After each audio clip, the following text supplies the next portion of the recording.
Lives every Wednesday, talking about vocal technique, artistry, artist development, all the good things that we do. Today, we are talking about how music evolves with you, your art, your brand, everything. It's all who you are, right? So, certainly and hopefully, you evolve as a person, and therefore, everything that you create has to evolve with you. If it's not, um, you're denying yourself, you're holding your own art back. um,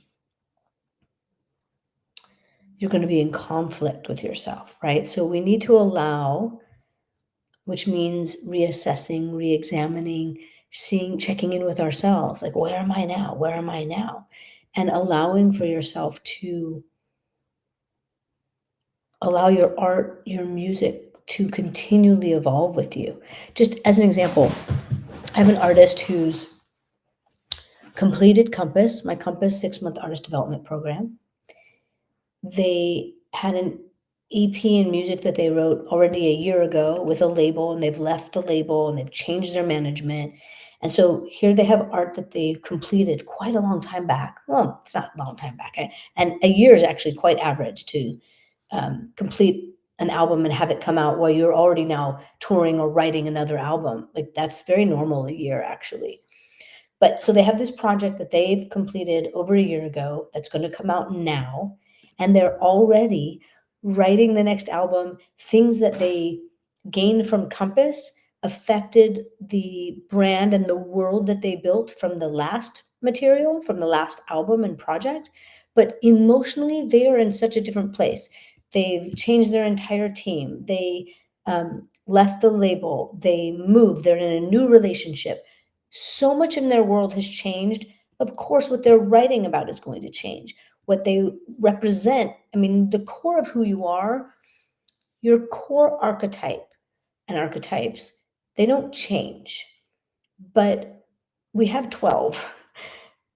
Three are your main brand. Like, my brand is represented by three main archetypes, and the others are back burner. Some is my private life. But as you evolve, maybe this archetype here that was quieter, back burner, a lesser character in your art, is now one of the leads because that's where you are in life. So you have three. This one takes the lead. This one goes into the back burner more, still part of who you are. But now everything you do is going to be colored by this. Let's say it's the jester. I am so in my comedic, everything's funny, like, I'm playful with everything, like, I got play, like, if maybe that's where you're at now. So your art is going to reflect that so strongly that the tone of your music videos, the content and stories that you're telling are going to be really now influenced by the jester in you. So that's how we evolve. So this artist, the world building for this project is here. Now they've had all these life changes. And in fact, they said something so interesting to me. She said, there was something that you said to me during Compass specifically. Um, and I said to them, go look at your room, go look in your house, go look in your closet, go look in your room. What's there? Like, what is that space like that is so important and is so magical to you? What makes your space special for you? And for them, what they said, which was so interesting, I'm not going to give away their whole story and brand, but they said that. And when I started looking inward at the intimacy of my space, it made me recognize, like, what I want to say and how I want to say it and how I want to share it is shifting. So this project is colored by where they were. They've had so many life experiences. The new project and the awareness of the things that we worked on in the Compass and the artist development is now shifting the next project. They're like, the next project is already so different, lyrically different. The visuals are really changing. That's how you let things evolve. And we need to let them evolve. Um, hello, Brazil. We need to let your music and your art evolve because you evolve as a person. How do you not let a marriage or a divorce or motherhood or parenthood not be expressed? Like, it would take a lot of work to not allow yourself to express where you are now in your life. And that work, that force is someone saying, "Oh, but my audience expects this of me, so I have to keep doing that." That is you trying to maintain the status quo and say, "Well, that was successful before, so I better do that again." Number 1, you don't know that it will be successful again. But maintaining the status quo is not the creative's job. It's actually not the human's job. The human's role is to create and create and create and evolve and evolve. So allow your work to evolve with you. Examine where you are again in life. Like, what's happening in my world now that matters to me? What do I need to speak about today? I think Melanie Martinez, who is just an extraordinary, really extraordinary creative. Her imagination and what she builds and the world she builds is truly her own. And you could see from her albums, literally, she went from kindergarten and pre-K, then she went K through 12. She took, like, I'm going to take you through my childhood and through yours and middle school and high school. And then this latest project is grown, is the mature. Oh, we're out of school. This is the mature me. And the lyrical content and the actual whole persona she created for them are so different. And the other thing that can be important, like when the artist thinks or fears, my audience likes this about me, they need this part of me. Remember that your audience evolves too. They evolve as people.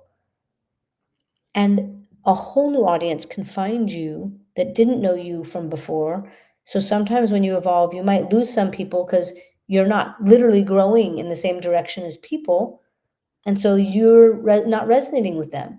But then a whole nother group of people who didn't know who you were yesterday find the project that you're doing now and like, I love this artist so much. They're amazing. They're like, they resonate with where you are now.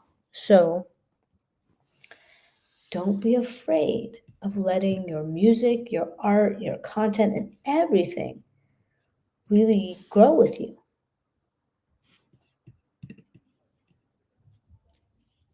Your message is going to change as you grow. It's a really good thing. If you try to box yourself in to the past, you are going to feel stuck. You'll get stale. So don't be afraid to experiment, to allow the influence of another musical genre play a role into your music. I feel like the Instagram might be stuck or something. If you're watching on Instagram, could you send me a comment? Just let me know if it's working because it looks frozen on my end. Enrique, so good to see you.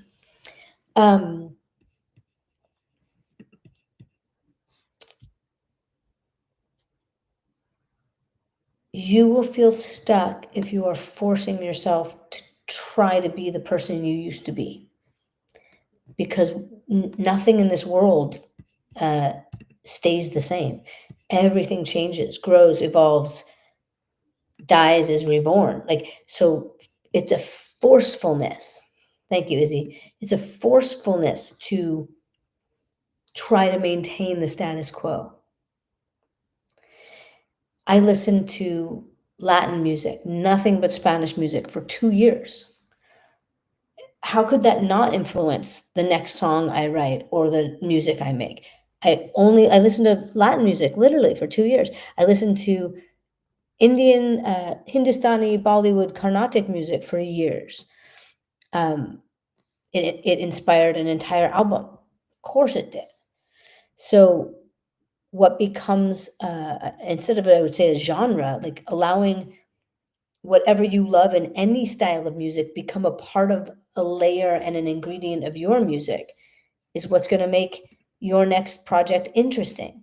And I'll tell you, as a voting member of the Recording Academy, when I listen to all the albums for Album of the Year, there have been years when literally the artists are in totally different genres, but they all sound alike.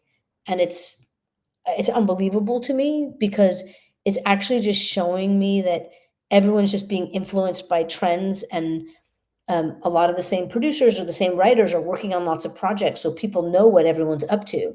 And it was kind of like one year, I just remember there was like a lot of, I'll say jazz influence in a bunch of stuff. And maybe there was a little bit of like a trap or a hip hop thing going on. I'm like, how do all these artists in completely different lanes sound alike? That's not a good thing. Not at all. The artist Ren is blowing my mind because, as an artist should, they are the trendsetter. They're doing things that are very special and unique, and something only that they can do. And it's all their talent, skill, the songwriting style. It's all there. That's making me go, oh, I'm so interested in this. I'm so intrigued by this. And they allow their lyric and their story to evolve with their own humanity. So good. Melody, so nice to see you here. Hi, Melody. Beautiful. Speaking of beautiful songwriters, your fans will appreciate your evolution. New fans find you along the way because as you change and what you share changes, a whole new audience can find you. Your approach to your songs and songwriting gets to evolve. Artists who don't change are forcing yourself to be stuck. So you're boxing yourself in by a choice. Don't make that choice. And artists who chase trends that are like changing for a trend, oh, we know those. Right now, I know 3 people just came to mind for you. And you go, oh yeah, I didn't believe them when they made that change or when they did that song. You're like, I didn't believe it because it's not who they are. They're chasing a sound or a trend. We can witness that falseness.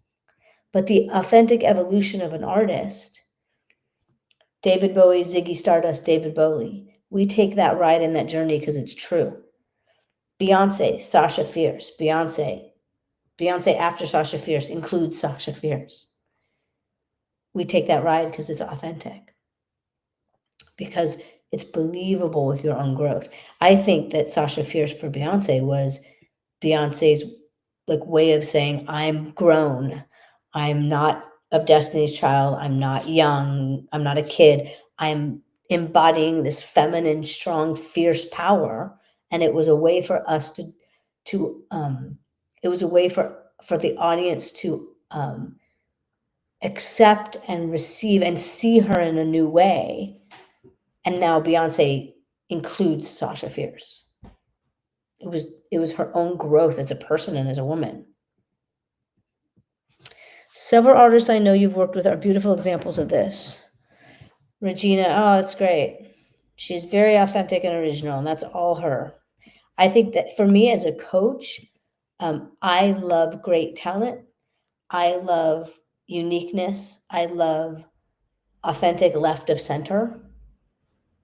And so the people that I work with and who work with me tend to live in that lane because I love and appreciate it so much and honor it, and want to empower it. Awesome. So who are you? I think a good thing to look at is, who have you always been? Who have you been since childhood? Who who are you as a person that like your best friends would describe you? What do people say about you? Like find that core you, because it's not going to change. Like the core of you never changes, but what you are sharing, what comes to the fore, what matters to you, what is driving your purpose will shift. Eminem, like on a mission, angry, rah, like always had this energy. Oh, my sweet daughter is not having a good time tonight. Talk about fierce. Love it. Feisty and fierce. So Eminem, like, always had this force, right? And I remember when he was about 40, he did a show with Jay-Z in New York. And what I saw was his youthful anger turned into a man on a mission. Same person, maturity, sobriety, purpose. And that energy shifted into something else. Same core person, but it was phenomenal to see. Absolutely phenomenal to see. So go back to yourself, and look back at who you are and who you've been since childhood. Like, what have I always cared about? What matters to me? What have people always said about me that that's who I am, you know? And lean into it, embrace it, embody it, and then allow yourself to evolve from there. You know, is this project, is it rooted in your current project, is it rooted in the heartbreak of a relationship? Is it rooted in, I want to help people forget their troubles and we're just going to have fun on the dance floor? And then your next project, is it rooted in, hey, I fell in love and I want to talk about those feelings, or I want to share something about myself that I haven't shared before? Allowing yourself to look at what matters to you and what you want to say in the world is key. You're here to serve your audience, and that doesn't mean giving them what you think they want, because you actually can never really know what they want. Also, it's I mean, did you all see that meme? There was a really funny, or was it an SNL skit that was like, imagine if Frida Kahlo and Van Gogh had focus groups coming back to them, and it was crazy town. Like, it was like a market, I think it was an SNL skit, and it was like a PR group coming back to Van Gogh saying, "So we went, the team really likes what you presented, but they're wondering if there could be like fewer swirls and stars." Like, can you imagine telling, like, knowing what we know right now about Van Gogh and his art and the impact it's made in the world? If he thought, "Oh, yeah, I think they don't like the swirls, I'll do something else." We wouldn't have Van Gogh. Like, we won't have you if you're trying to guess what's going to be a hit, what your audience wants, what if you're, like, trying to guess the future for, I'll put in quotes, "success," whatever that is, um, as opposed to, where am I in my life? What do I wanna say? What is the thing that thrills me, that means something to me, that I wanna share with other people, and I wanna move an audience in this way. And now let that lead you, and let your musical imagination come to life. Like, I'm imagining, like, violins and tubas. I don't care what it polka meets Tex-Mex. If you love it and you do it with excellence, there will be an audience for it.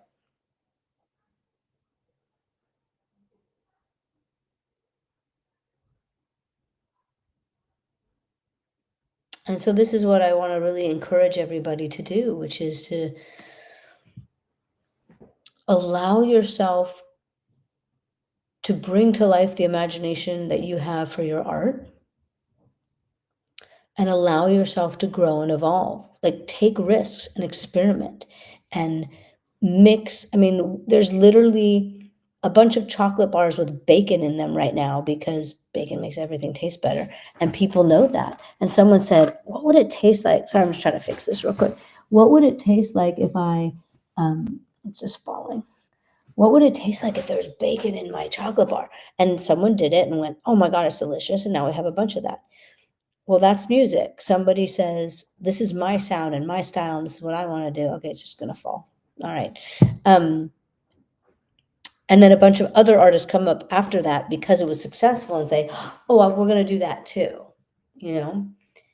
But the artist is the trendsetter, so allow yourself to do you, and then don't become a Xerox of yourself, don't become a caricature of yourself. Allow yourself to grow and evolve, because it gives you the chance to just be a better version of yourself, an evolved, a better sounding like good or bad or ugly, no, but an evolved version. I'm the same me I was as a little kid. I am definitely wiser and more experienced and more mature, more compassionate. It would be a shame if I didn't let myself be those things. Yeah, I would. It'd be like I'd be missing out, and other people would be missing out on who I am. Hey, Owen, good to see you here. So ask yourself, like, where do you play safe? Where do you make choices that feel, oh, that worked before, so I'll do it again? Where do you hold yourself back from taking a risk? And can you catch when you do that and take the risk? Give it a shot. Don't pick the formula. Don't pick that's what I always do. Can you try something new? Can you allow yourself to bring to life your imagination? Because that's a big deal. You know, when someone makes a film from a book and you read the book and it's sometimes amazing, like, oh, what an incredible thing, but it's never as good as your imagination because your imagination is so unique to you. Your imagination is designed to thrill you the most. So can you take the imagination that you have for your art, for yourself on stage, for your costume and your visuals, and actually just go for it? Can you go for it? Can you do the thing? I remember when I was performing and we'd have charts, the MD would make charts for the band and the band would learn my songs for the shows in New York. Like, you'd have one rehearsal, do a show. And I remember once the MD pointed out to the band, he'd say, hey, guys, remember, after that first chorus, there's an extra 2 bars. And on every song, I had an extra 2 bars. And he'd have to point it out, just, hey, guys, everyone, pay attention to that because it's not standard. It's not a standard songwriting formula. Like, I basically always had an extra 2 bars in my songs. And it was because for me as a singer, I wasn't emotionally ready to just come in right there. Like, I needed a moment. And then maybe in somewhere else in another song, I needed a moment there.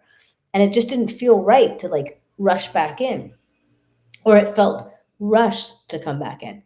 Now, learning as a songwriter and growing as a songwriter, I took that out when I was writing for other people, and to be more, maybe the word is traditional or more pop, I ended up taking those out and being more like, oh, let's get right to the chorus there. Always, of course, still going by feel, but when it was my songs, I was doing that. And what I recognize is it might not be standard, but it would become my signature if I continue to do that. And if I did it in any song, like, oh, I'm writing with someone else and I still think those 2 bars should be there, those extra 2 bars, right? That would become my own signature. Like, unconsciously, people would recognize one of my songs, or it would make it different because that exists. I would also do like a retard on lines where, you slow down, which really came from like jazz standard and maybe a little musical theater, but more like I used to do jazz standards when I was a teenager. I had a jazz trio and I sang jazz standards, and in college, 2 nights a week, I had a paid gig at a piano bar and I sang jazz standards. And I would, because just being accompanied by a pianist and those songs lend itself, like, I would slow down in places and you come out of the tempo. Yeah, do that in a pop tune. Why not? That would make it different. Follow your imagination and you are the trendsetter. You're going to do a thing that only you would do. If you allow yourself to bring your artistic vision to life. And that's the one we need. We need your vision. You're the only one who could create it. I want your story. I want the way you do things. John Morland sits and finger picks the guitar, closes his eyes the whole show, and makes me cry. Now, some other artist, if they were to close their eyes the whole show, it wouldn't work. It wouldn't work for someone else. Like, no, I don't buy that performance. Works for him. Sia performed with a wig, right? We didn't even see her face. Did it matter? Emotionally powerful and raw and present and oh, like just when she sings, like it gets me here. Did I need to see her face? No. She did it without it. That was what she wanted because she didn't want to be a celebrity. She didn't want to be famous. So she hid her face, but emotionally gave us everything. Songwriting, amazing. Find your thing, hone in on it, make it your thing, and then allow yourself to evolve, layer it, tweak it, adjust it. You don't change at the core of who you are, but aspects and elements will grow and come to the fore and take the back burner because you're a human being and you grow. I'm a parent of 3-year-old children. Do you know how much I've changed in the last 3 years? Oh my goodness, thank goodness I've changed. I've changed in the absolute intention of being a better person, a better parent. I've changed. I've worked on my own emotional intelligence, my own emotional regulation. I'm a really strong coach, and I'm like, how can I be a great coach to my kids? And how also can I not coach them and just give them space to be? I've learned so much being a parent, and it's changed me. Again, thank goodness it's changed me.